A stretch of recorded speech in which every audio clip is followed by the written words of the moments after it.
Delivery বয়ের আড়ালে প্রৌঢ়াকে মেরে সোনার হার ছিনতাই। সিসিটিভি ফুটেজ দেখুন। সকাল 11:30টায় ডেলিভারি বয়ের আড়ালে বরানগরে সেই ছিনতাইয়ের ঘটনা ঘটল। ব্যাগ থেকে ইট বের করে প্রৌঢ়ার মাথায় পরপর আঘাত। দেখুন, একের পর এক সিঁড়ি ভেঙে উঠছেন, পেছনে এগিয়ে আসছেন প্রৌঢ়া। আর এরপরেই ঘটে সেই মুহূর্ত, ছিনতাইবাজের হামলা। গলার হার ছিনতাই করে প্রৌঢ়ার মাথায় পড়ল 16টি স্টিচ। ছিনতাইবাজের এই হামলায় পড়ে গেলেন প্রৌঢ়া, তারপর পালাচ্ছেন। দেখুন, ডেলিভারি বয়ের আড়ালে যিনি এসেছিলেন। বাজার থেকে আসার পথে আমার পেছন দিক দিয়ে আমার গলির ভেতরে ঢুকেছি। আমি ওই যে ওপরে বুঝে কোনো কিছু সেলসের কিছু দিতে এসছে, তা ও ঢুকে এসে আমি জানি তিনতলায় যাচ্ছে, ও আমার আগে উঠে এলো। তারপরে আমি আবার পেছন পেছন উঠে এলাম। কি করলো? তারপরে উঠে ও নেমে কি বলতে না বলতে আমাকে ইট দিয়ে মারতে আরম্ভ করলো। তারপরে মারতে মারতে আমি ঠেকাতে গেছি, মারছিস কেন এই বলতে বলতে গলার থেকে চেনটাকে নিয়ে আবার সেই মেরে দেয়ালের সাথে ঠেকে গেছে, এই দিকটাও ফেটে গেছে। আর আমি হয়তো পড়ে গেছি সিঁড়ি দিয়ে, তখন আর আমার খেয়াল নেই। পেছনে ছেলেটা পেছন পেছন আসছে, আমার মা সিঁড়িতে দাঁড়ায়। এবার দাঁড়ানোর পরে মাকে কথা জিজ্ঞেস করে যে এটা ফ্ল্যাট না ফ্ল্যাট বাড়ি। তো মা নর্মালি উত্তর দিয়েছিল যে এটা ফ্ল্যাট নয়, বাড়ি, কিন্তু ফ্ল্যাট সিস্টেম করা। তো ছেলেটা পাশ দিয়ে কথা বলে উঠে যায়। উঠে গিয়ে ওপরের থেকে উঠে গিয়ে দেখে। এবার মা আস্তে আস্তে উপরে উঠেছে। ওঠার পরেই মা সাইড দিয়ে পাশ দিয়ে সাইড দিয়ে নেমে পেছনে দাঁড়িয়েছিল। পেছনে দাঁড়িয়েই সঙ্গে সঙ্গে ব্যাগ থেকে ইট বার করে মায়ের মাথায় আঘাত করে। আঘাত করার সঙ্গে সঙ্গে মায়ের গলায় সোনার চেন লকেট পরা ছিল, সেটাকে টেনে হিঁচড়ে নেয়, নিয়ে মাকে হেঁচড়ায় সিঁড়ি দিয়ে। মা সিঁড়ি দিয়ে হেঁচড়াচ্ছে, মাকে যথারীতি ইট দিয়ে মাথার মধ্যে আঘাত করতে থাকে।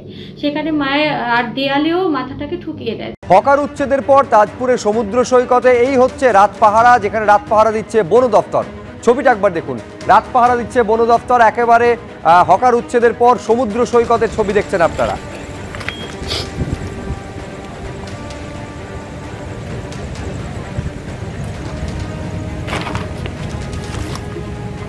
এই মুহূর্তে আমরা রয়েছি রামনগর বিধানসভার তাজপুর এলাকায়। মূলত এই এলাকায় কিন্তু আজ সকালে বন দপ্তরের আধিকারিকদের সঙ্গে কিন্তু এলাকার বাসিন্দা এবং এলাকার বিধায়ক সঙ্গে তীব্র বিতর্ক বাঁধে এই জায়গায় দোকান তৈরিকে কেন্দ্র করে। এবং এই মুহূর্তে কিন্তু রাতের অন্ধকারে যেটা দেখা যাচ্ছে, এখানে বন দপ্তরের যে সমস্ত কর্মীরা রয়েছেন তারা কিন্তু এখানে কিন্তু গার্ড দিচ্ছেন। এখানে কথা বলে নেওয়ার চেষ্টা করব আপনাদের সঙ্গে। আপনার নাম? আমার নাম শ্রী দয়াল কুমার পণ্ডা, আমি বনরক্ষী, তো শঙ্করপুর বিট। তো আমরা আজকে সকালবেলা যখন আসি দেখলাম আমাদের এখানে বার্বিং বেড়া দেওয়ার কথা, ফিনিশিং দেওয়ার কথা ছিল।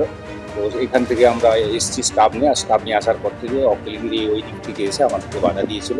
তো সেই মুহূর্তে আমাদের আধিকারিকের সঙ্গে যথেষ্ট তর্ক বিতর্ক হয় এবং তিনি আমাদের হুমকিও দেন। তো সেই হুমকির পরিপ্রেক্ষিতে আমরা কিছু করতে যাইনি, আমাদের স্টাফ নিজের চলে গেছেন, আমাদের স্টাফও সেইভাবে চলে গেছেন। এই মুহূর্তে যারা কেউ কিছু যাতে করতে না পারে সেই জন্য আমাদের নাইটে আপনারা ডিউটি দিচ্ছেন। এখানে মানে কি এখনো পর্যন্ত এটা নিয়ে কোনো সিদ্ধান্ত হয়েছে? না, এখনো কোনো সিদ্ধান্ত হয়নি। বড় আধিকারিকরা আছেন, ওনারা যেটা সিদ্ধান্ত নেবেন সেটাই হবে।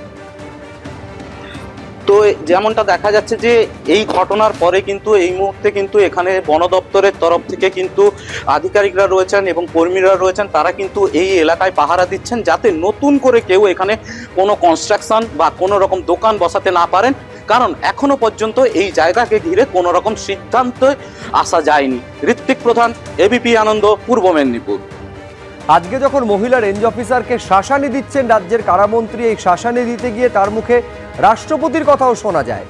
আপনাদের মনে থাকবে বছর দেড়েক আগেও দেশের প্রথম আদিবাসী রাষ্ট্রপতি সম্পর্কে অত্যন্ত কুরুচিকর মন্তব্য করেছিলেন রামনগরের তৃণমূল বিধায়ক। এমন জায়গায় পরিস্থিতি পৌঁছয় যে এ নিয়ে খোদ মুখ্যমন্ত্রী তিনি ক্ষমা চেয়েছিলেন। উনি কারো কথা শুনতে চান না।